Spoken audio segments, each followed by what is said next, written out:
Thank you, sir. Thank you, Dr. Jimmy. Good afternoon, everyone.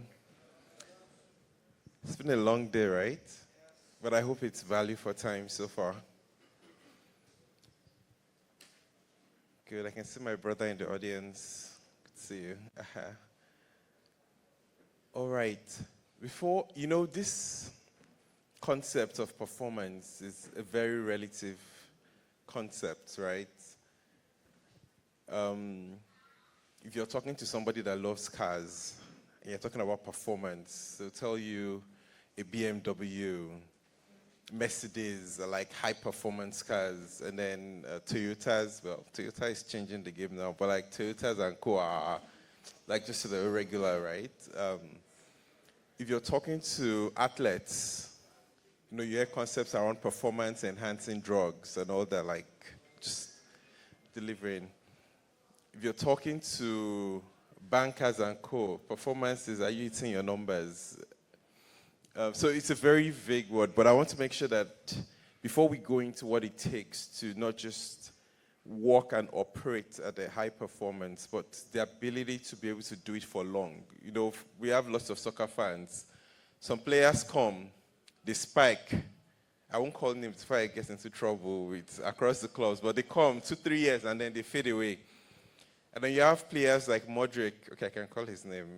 You have to follow Real Madrid, right? And you see them play from like early teens, Messi, Ronaldo, you're like, how do you sustain such quality, consistency in delivering results for so long, right? So performance, high performance and longevity varies depending on the concept you're talking about. And so I want to ask 5 people, I know we don't have much time. What is your expectation for this session when we say being able to live a high-performing life that's, I forget the end, that doesn't age? What's the right? Where's Dr. Jimmy? Okay, he stepped out. Okay, so what do you expect from this session? Can I have 5 people raise your hands quickly? Okay, thank you. Okay, mental shifts or reinforcement. All right. Balancing what I see as passion and bringing it into business. Like, I'm interested in food engineering, so I want to do masters in food engineering, but I want to also create a business. So it's one of the reasons my friend said I should come here, that why go into food engineering as a masters, why I can simply do MBA, but I am passionate about engineering as well. Got it. So starting something and making that thing established. For example, now I just started a mentorship academy, so I want to know how to make it just beyond what I can see now. Because I even started it more as an urge. Like I did not have peace of mind to rest again until I just had to start it. So how do I just make it go beyond something I'm just passionate about? Got it. So actually, what I was expecting to get from here is that, let me start like this. I'm a computer science. Can you bring the mic closer to your mouth so we can hear you? I'm a computer science student. So there are sometimes some ideas came into my mind and, okay, I have the idea, but I don't have I don't know, steps to How take. to translate the ideas into... So, okay, how exactly can I make it happen? And then grow with it. Good. How do you go from ideas to results? Great. I'll take 2 more and then we'd have to jump in. So we take the man with the cap and then we'll come to you, sir. Perspective from an experienced view, in terms of the subject matter itself, building to last. So I want to listen to an experienced view. All right. Yeah, good afternoon. I happen to be in the music space, so I'm very, very keen on what it takes to consistently deliver, like how to maintain a consistency in delivery, like not just a one-hit wonder or someone that just comes up and just does something out of the blues, but someone that can maintain that trajectory or that standard. That's basically what I want to get from today. Got it. Thank you.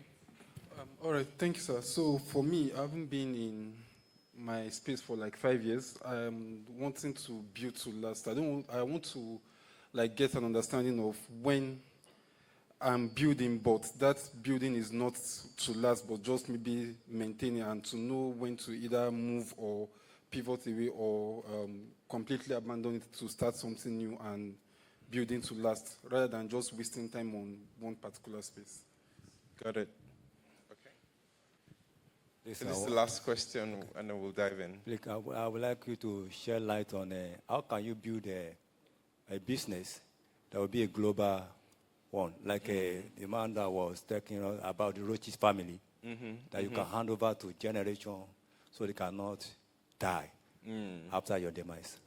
Legacy and making sure that the wealth is actually passed on and creates value down the line.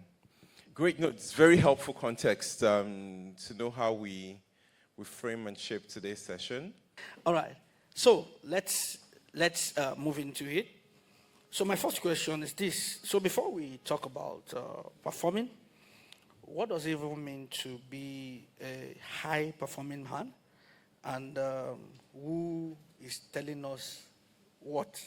Right, so what does it mean to be a performing man, and who exactly can we say is asserting to us that this is what a high-performing man should be, right? That's my first question. Thank you very much, Dr. Jimmy, and thanks again for the opportunity to connect with you all today. When I was setting the context, right, I said performance is a very relative word, but if there's one thing by definition that performance indicates, it's the results, right? And so when you say someone is high performing, the foundation is they are delivering a standard of output or a result that is undeniably meeting expectations. Now, I wanted to set that baseline because the results then vary. Because you can then be very high performing in one dimension and then low performing in another dimension. So I'll give an example of a man who, on his job, let's assume he's a banker. Pastor Bayo is on my mind. Every month, he delivers his targets and gets the numbers, whether it's deposits, whether it's investments. He's doing great. But then, if he's married and has a wife and kids, and then he's an absentee father, if you ask his wife, is he performing? Well, it depends on their relationship and how they want to set the house, right? There's a chance that she can say, oh, he's bringing in the income, but we miss him, and we miss having a man of the house around, especially if he's not getting involved. That same person, maybe he's doing great and balancing the work, hitting the targets, and being a present pillar in his house, but then he could be doing it at the expense of his health. Absolutely. So he's not performing. Right, and so in his health, he's not performing. And then a fourth dimension I would introduce could also then be his spirit man. So he's out there pouring out himself, but then he's not spending time to maintain his altar, to rejuvenate, to even relax and just meditate and just get God's perspective. Then if you go by that standard, then he's also not performing, because it's only a matter of time if he'll run dry, right? And so to your question, it's very relative, but I think for us as men, the aspiration should be to have the right balance such that we're able to deliver a consistent life, for lack of a better word, output across the multiple dimensions that make us men. So I'll stop there, but I hope it helps to just demystify performance, and really what matters is that we can get things done and actually achieve the goals and objectives for the different aspects of our phases of our lives. Wow, that's excellent. A round of applause for him. That was okay. So that means performance is relative. Then performance is contextual. That means I have different contexts. So I must be able to contextualize my life. I must be able to compartmentalize my life. Then I must now be able to check the scorecards. What am I scoring here? What am I scoring here? What am I scoring here? Fantastic. That's very clear. All right. So my second question is a bit lengthy, and I'd like you to spend some time to break it down.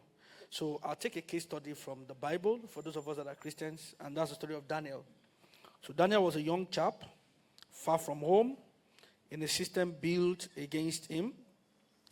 And what he did was that he outlasted everyone.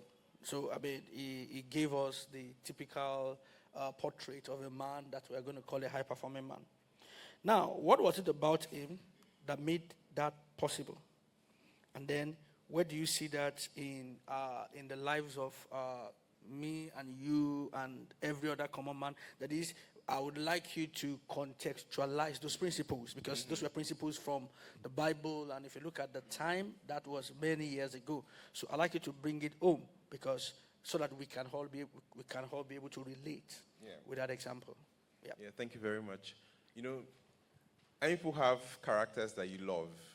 So one of my favorite characters in the Bible is Daniel. Oh, wow. Daniel also is very important because, I'm an advisor. That's what I do for a living. I'm a management consultant. So I advise leaders, whether it's in the public sector, presidents, governors, ministers, etc.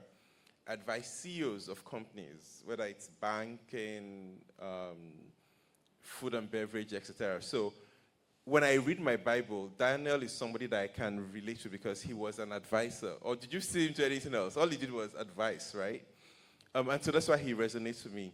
The second thing that makes Daniel, and so I really studied to understand what are the principles that he lived by, because Daniel is one of the people that, in the context of today's world, it's like having somebody who is like an appointed minister or chief of staff for 5 successive presidents, and the parties change.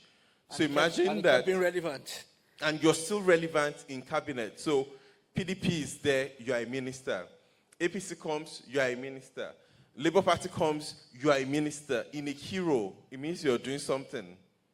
Right? And so that's another, and that's in a context, not just high performance, but consistency. And in Daniel's case, some people estimate that for over 80 years, he was in that place. Kings came, kings left. Right? So that's why I love Daniel a lot. Maybe 3 principles for his life, right? Especially to my friends in union trying to figure out, where do I go from here? The truth is, as you live life, right, you know that life is a journey of as you walk the path, the road appears, which means when I was in my final year studying electrical and electronics engineering, I had no idea I was going to be advising people for a living, right? But what I knew was, for the next phase of my life, what are the things that I need to do well at to give me a strong chance of being successful? And so as a student, one thing was my grades matter, because if you want to, back then, I don't know if the game has changed with tech bros now, because now, like, game has changed a little. But if you don't have a 2-1, you can't even apply for, like, almost all the jobs in the market. So you're already disqualified. And then, not just having 2-1, 2 is then, okay, you need to then show that, and I loved Persone's message about street smartness. So it's not just enough to know book. You also need to demonstrate in interviews that you are savvy with people, you understand emotional intelligence, you know that at the end of the day it's relationships, like you're not just coming and forming textbook, right? So I got that, and I learned it from listening to people like you're all listening to them. So I knew that, okay, to have a strong chance of landing on both feet when I graduate from school, I need to make sure I'm street smart. I also need to make sure I have the right grades that position me well for jobs. Absolutely. So the point I wanted to say is, in Daniel's case, he was a young guy, and then war happened, and next thing he found himself in captivity. But what he knew he needed to do well was have strong performance, grades, because they put him in a university in Babylon. If he didn't do well, we wouldn't even be having a Daniel conversation today, because the Bible says that he was 10 times better than his contemporaries. And so the king said, okay, bring these ones to the palace. And so his starting point, and we'll talk more over the multi-dimension of Daniel's life, was for the things within your control, whether it's a task, whether it's work, you need to make sure that you're doing the best you possibly can do, because it sets you up for the next opportunities, and then life continues to evolve. Awesome. Awesome. Thank you. So, in a nutshell, Daniel was the kind of guy that was competent, It was relevant, and he was able to navigate the complex administrative and political terrains year in, year out, and he remained consistent to his core values, and that actually made him to stand out. That is remarkable. So this moves me to the next question. So what does the pursuit of performance costs you or people that did not budget for, and what can you learn from that? So maybe you can personalize it. So if I'm personalizing it with you, let me rephrase that question. What does the pursuit of performance cost you as an individual that you did not budget for? And what did that teach you? In other words, in the pursuit of performance and all that, maybe it's at the expense of one or two other things and all that. Personally, from your experience, what has it been like? That's a very good question. And, you know, I'll give a Daniel analogy and then I'll share my story. You know, I told you I advise people for a living. So as an advisor, you basically, a CEO says, I have this problem. Can you tell me the answer? Literally, Joseph, my job is literally Joseph and Daniel. I have this problem. And they will tell you, I need you to tell me an answer in 2 weeks or 3 weeks. And so what that means is, fundamentally, my job is to carry other people's problem in their head, because if I don't deliver it, then nobody's going to be at me. They just won't pay me my money, and then I lose credibility and all that. You see what I mean? And so what that meant early on in my career, and even now I still struggle with the balance, is it means I'm thinking about my clients' problems and solutions 24/7, right? It means that I don't have a 9-to-5 job. Because I've told you, in Daniel's case, he had to go pray overnight with his people because they gave him 24 hours. So what that means is, if you're not careful, the job takes everything, right? And it means that you're sacrificing time to spend with family. If you're not wise and paying attention to your health, at some point in my career, this is probably about 6 years ago, I was just falling ill, and no doctor could diagnose me, right? Like, I was just having burnouts consistently. But it was back to the basics, because while I was running and trying to fix the world's problem, I wasn't taking care of myself. My diet was terrible. I was just like, take soda. I joke and say the brain runs on sugar. So when I'm walking, I just like go look for something to just give me that glucose. I wasn't paying attention to nutrients, and at some point, it catches up with you. So one of the bigger lessons is, because I work in a space that's called like a high performance, high stakes environment, what I've learned over time is to manage self. So it's not like I still don't work towards outcomes consistently, but I've tried to then build in daily consistent habits. So I don't joke with hydration. Like, I've probably drank almost 3 bottles of water since I got to this place today. So hydration, fruits and salads. I have to change my diet. Every day I must eat a bowl of salad, right? Just to make sure that I'm getting a lot of the micronutrients and all that. My gym life is work in progress. Sometimes I'm consistent and working out every week. Sometimes I'm on hiatus for 3 weeks. And then every year, September, I do a full body health check to see if there's anything. And so this is me learning from experience to say, you know what? You cannot be high performing in one dimension and then you're neglecting the other one. Absolutely.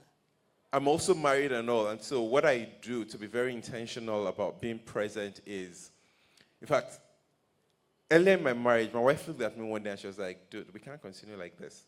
Because I would wake up, it was in the middle of COVID, I would wake up by 7 a.m., I'm on the dining table with my computer, I'm on calls, working. Around noon, we're like, what are we eating and all? I'm on calls, I'm multitasking, and she's like, jokingly like putting food in my mouth, and that's like all I'm gonna eat that day. And then I'm there till like 11 p.m. So one day my wife looked at me and she's like, dude, like, we can't continue like this. Like, this is not what I signed up for. And you're doing this literally every day, right? So I've had to evolve my model such that my assistants know you prioritize my wife, whatever. So literally, I had to organize this in my life to make sure that if I'm in Lagos, I'm dropping my daughter at school. If there's anything my wife wants of my time, my assistant knows to plug it into my calendar and I show up. And then my Saturdays, from morning till 2 p.m. Well, I'm here today, but it's non-negotiable. I'm at home. I'm taking my daughter to her swimming classes. So I had to bake my schedule with a lot of intentionality to make sure that I'm not just doing everything on the outside and then failing woefully with regards to my health, with regards to being the present husband and the present father. Oh, that's remarkable. All right, that's great. So what we need to do is to establish a bit of a balance to ensure that all that matters to us, not just because I think men, the way we are wired, we pride in our work and every other thing. Our strength cannot fail. We think we are magicians, Superman, and we just keep jumping and taking all the bullets. One time that bulletproof might just fail, and you don't want it to fail in the wrong time. So just being intentional about your life, right? Be intentional in planning. Excellent. Thank you very much. So I would implore all men, take care of yourselves. Don't be a Superman. Whenever you need to slow down, man, you've got to slow down. There is a saying from where I came from. I also grew up in Ibadan. I'm a son Ibadan boy. Oritamefa Baptist, then to Command Secondary School, to Wesley College. So there's a saying in this axis that the length of work is, the existence of work far outweighs the existence of man. Did I get it right? Let me say it well. Emisha, it's interesting. The day I had the experience was when somebody passed away. I was on a roll, and one guy passed away who was taking a very vital role in the project. Everybody was sad. Everybody was morose. Everybody was down. But the week after, the project continued. So it really gave me a very good time to reflect that you have to take care of yourself, and because if anything happens, life will continue. Yeah, life will continue. So we must do everything to perform and still be able to stay here for the long haul. Yeah, that is very, very important. Thank you so much for that. So we are winding it down now. So if you have a question, we're going to be ready to take a few questions, 3 or 4. So we're gradually winding up on this section. So let me ask you one more question. So there is a man who is busy, and there is a man who is building. How do you know which one you are right now and what needs to change? Get this question. Listen to this. Okay, clock it. A man is busy, but a man is building. So that means you can be busy and not be building. So we need to differentiate. We need to draw a line between that. We need to know what this is and what that is, and what do we need to change to ensure that we are not just being busy, but we are actually building. Over to you, sir. Thank you very much. That's a very deep question. I'll try my best to answer it. 3 reflections. One, I think our society and culture, when I say culture, the education system tends to reward a perception of business or activities. And so oftentimes we have the perception that if you go out, you hustle, you move, that you're doing the right things and you should get the desired outputs. And there's some reward that comes with activity. But if you really think about what really distinguishes and what drives value, it's really when you're able to build and deliver something tangible that people can see. So that's the first reflection. The second reflection is that building is hard. And so people shy away from it and will just show up. So I'll give you an example. So let's look at the floor, right? Someone came here and laid the towels on the floor, right? Somebody did this job.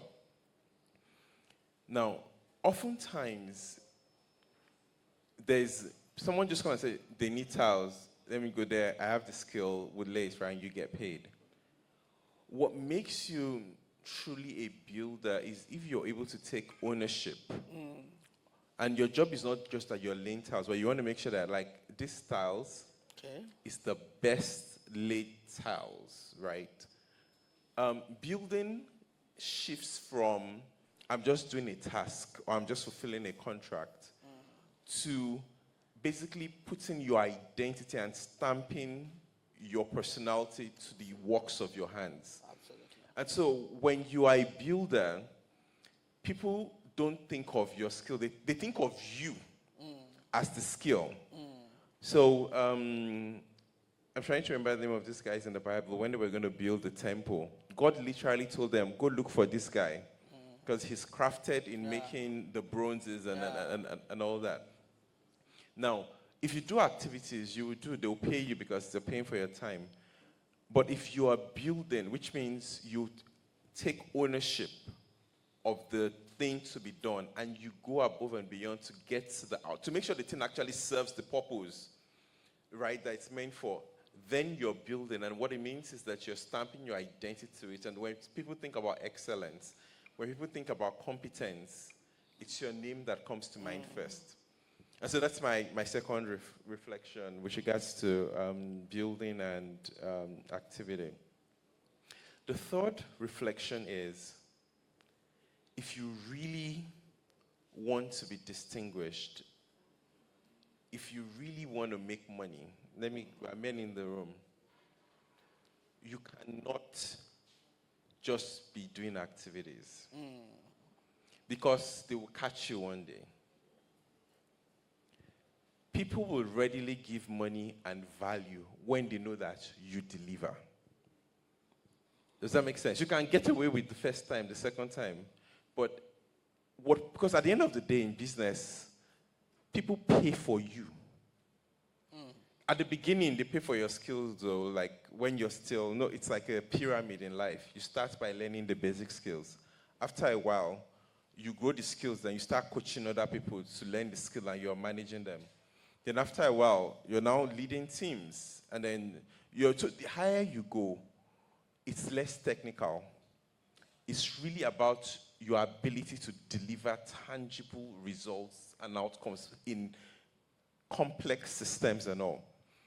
And so if that is the end goal, at the earlier in your careers that you can just take ownership and make sure that when you get a task, you own it, you deliver it, and you do it well, the faster you are, because then you're reliable to deliver. So it doesn't matter whether you're a builder, do people trust that if I give you the contract to build this house, one, you will build to plan, the house will not collapse. Two is, you will reduce leakages. There are two things, I know a little bit about real estate. There are two things that people struggle with in real estate. One is procurement. People steal. People steal. Beautiful. Thank God, I hope nobody steals in this room. In procurement, real estate. Second is, can people deliver the standard you want, the artisanship to do? But the truth is, if you want to be successful in that space, there are lots of people that have money, but they will just not use the money because they've seen shege. But if they know, and I know people that all they do is build, but they have earned the reputation that they will not inflate the project. They will get the best artisans and will execute. Those people are always sold out. Meanwhile, there's a ton of people that are just looking for hand-me-downs and they are going from project to project, but nobody's retaining them because they've not proven that they can take ownership and deliver high-value results. And it varies across sectors. So if you really want to be successful and long at it and have longevity, you don't just have to be a great person in doing the things you do. When I say great person, it's not activity, like what you say you would deliver is what you deliver. And then once you're able to do that and then do it consistency, there would always be demand. That was the story with Daniel. Like when Beelzebub came, that's Nebuchadnezzar's immediate son that became king. He fired everybody. And then one day their pattern and their handwriting came in the wall. And all of them were afraid. And then the queen mom, that's his mom, she was like, why are you afraid? There's a man in your kingdom who sabis this thing. Go and She was not afraid. Everybody, the Bible says that if you read Daniel chapter 2, there was panic in the whole kingdom and all. The Bible says the queen mother, dressed in her royal regalia, came to the king and said, don't be afraid. Wow. Call for Daniel. And that's the testimony. If you see a man who has demonstrated that they know their jobs, which you need to learn, and are consistent in delivering the right, what they commit to, there will be pull for them. So they do not worry about, will there be business today or tomorrow? Because their core is sure. They know, how do I put it? Jeremiah 17 comes to mind. It says, blessed is the man who fears the Lord, who trusts in him. He shall be like a tree by the banks of water, whose roots will go down, such that even in times of trials and when they say the economy is dry, he is firm. He's firm because he's capable. He's firm because he's credible.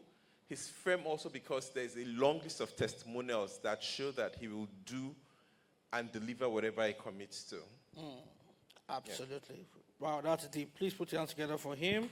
So let me try and do that recap. So what does it mean to build? It means that in whatever you are doing, number one, you must put the law of time perspective into place. You must not just think about the day-to-day thing. You must think about the long haul. You must be there for the long haul. Then you must always deliver. And deliver you must do consistently. That way, you will be valuable. People will be able to commit to you. And you'll be able to be in the game for the long haul. Thank you so much, Mr. Majekodunmi. It's been a very insightful time.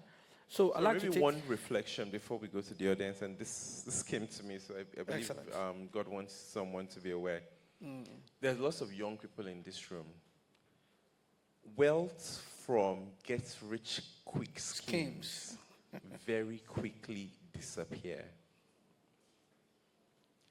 Wealth that lasts is built over time through consistency. I know there's lots of people that form. So I live in Lagos. I live on the island. So I see plenty rich people every day. Or I see people posing as though they are rich every day. I've also seen people come. In fact, I've had a neighbor who came, bought the house, was flexing like he's the richest man since Kabwa, and was acting like everybody else. We're all his tenants. Everybody has their own house. 2 years, it was bragging and changing cars like every 6 months. For the last 3 years, this guy has been on the run. Guess why? He was printing fake dollars. Wow. And now EFCC, so he has houses all over. He can't live in them. They're all locked up. So I give this example to say, I know there's lots of games and all that, but go to build your skills where you are. Be savvy. Learn streets. Learn business. You cannot call yourself a businessman and you've not done any training in business. You don't have mentors who are very successful. You know, they say follow person with Sabi Road. Yes, sir. There are many people that say they are doing business, but you don't even get anybody with Sabi Road for your corner. Because the truth is, the things that help you make wealth and successful, they are not taught in textbook. Look at Pastor Nee earlier today. He was dropping some very real gems. A word is enough for the wise. So you just need to be consistent. You know your trade. You build, you learn the streets. And streets is not a bad word, though. It just means you are very savvy and pragmatic. Nobody will dupe you. If somebody comes and say, bring 15, at least you check, okay? Where your KYC, where your house, right? You don't get carried away by the latest ideas and all. You do your due diligence and everything. If you're consistent, it's the principle of the mustard seed. As long as that seed is planted, it will keep growing. Yeah. It will keep growing. One day, come back 3-4 years' time, it's a big tree. Absolutely. But it was a seed. And I think that's one thing I want to leave you all with. Is it money? You make money. Yeah. But you know that, it was shared today that, make money is one thing. Keep money is another one. Sustain money is another one. So the goalpost keeps changing. So Kukuma, go to the school and learn the playbook. Yeah. So that as you not make quick money, everything disappears, you're back in square one. You see what I mean? So it's progressive, but you just need to make sure you apply yourself to learning and mastering what you need to at each phase. Last thought, and I know I'm saying many last things, but I just feel like there are lots of young people here. The good thing about the world today is knowledge and intelligence has been democratized. Yeah, absolutely. One of my favorite things to do growing up that has shaped my worldview is reading biographies. Like, because in biographies, there are different types of biographies. There are some that are just like announcements, but when people really reflect and write about their lives, you learn the soft things that made them successful. And you often find out that these things are not textbook. There's simple principles today about relationships. One of the big breaks I had a couple of years ago was somebody that we were just friends and an opportunity came up. I wasn't even there, and the person was like, you need to call Yinka. So people are calling, and I'm like, what is it? And they're like, oh, this person said to reach out for you, that you can do this and this. And that's why you need to be intentional about your friends and if you are hanging out with people that are not going anywhere, you're wasting your time. So be intentional about your life, be intentional about building. Don't cut shortcuts. If I do business with you today and you cheat me, you think I'll call you tomorrow? So, but people in this whole activity, business versus building, people think they're smart. You know, you think you're smart. Somebody ordered for 50 ACs. You go and buy 20 original. You enter second-hand markets. You tell them, do German wash. You package it inside carton. You say, oh, this is your 50 ACs. You made quick money, oh. But you know they will find out. You know they will find out. And when they do, they will not tell you. But they know. So a lot of us by ourselves have shut doors. And we are praying to God. But God is saying, I want to open, but as I'm opening, you are shutting it with your habits and all. And so important that we imbibe these godly disciplines. Over time, it will compound. Yeah, to compound. And if you're young and 20, if you keep doing what you're doing, but give yourself 10 years, 15 years, you blow. And life is still long. You're still going to 70. So why are you trying to do a 15-year journey in 3 years? To what end? Nobody is watching. Nobody cares. Nobody cares. No, we think people care. Nobody cares. They will talk and all. They've moved on. And so my last thoughts to you guys, and maybe I've used some of the Q&A time here, is build for the long haul. Yeah. Be consistent. Your character, your integrity will go far. Your diligence, your work ethic will matter. I work hard. I told you what my average day looks like. It's a lot, but there's a time to sow. I don't intend to keep this pace for so long, but it's time to sow. But while you're sowing, do it with wisdom. So don't do it to the detriment that when you now need to reap, you're not there, right? So these are my thoughts. I hope they've been helpful. Thank you very much. I don't know if we still have much time for. So we'll take two thank questions. you. We'll just take two questions. 1, 2. Okay. We have 4. Just come forward.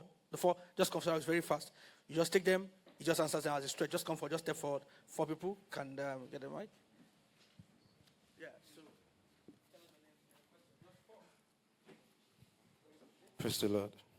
Yeah, my name is John Olabode. I'm a graduate of Ladoke, Akintola University. I studied mechanical engineering. So, yeah, this is my question. So we are talking about growth, relativity, and all. We are talking about performance. I studied mechanical, yes, and also I'm a professional photographer.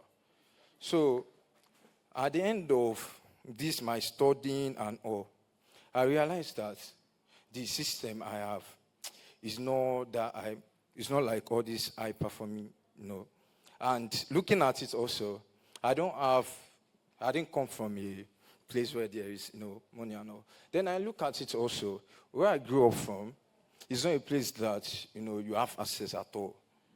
So, me asking you now, sir, how do I come out of this shell and take myself into the spotlight? And looking at it, I don't have access to anything. So how do I? Question, because we don't have time, I'll answer very quickly. I think the first thing is, look at me. I need to look at me, so I'm sure you get it. Look at me. One is, you have access. And you have the best access ever because you have God. See, I lost my parents early. So when I was 11 years old, I was being raised by my grandma in Elele, Ibadan. I could have said I don't have access and not pursued the dreams that God put in my heart and not show up. When I went to EAC, I went to find out about the thing first and asked for the school fees before the money came. So you've got to be chasing something that's in your heart.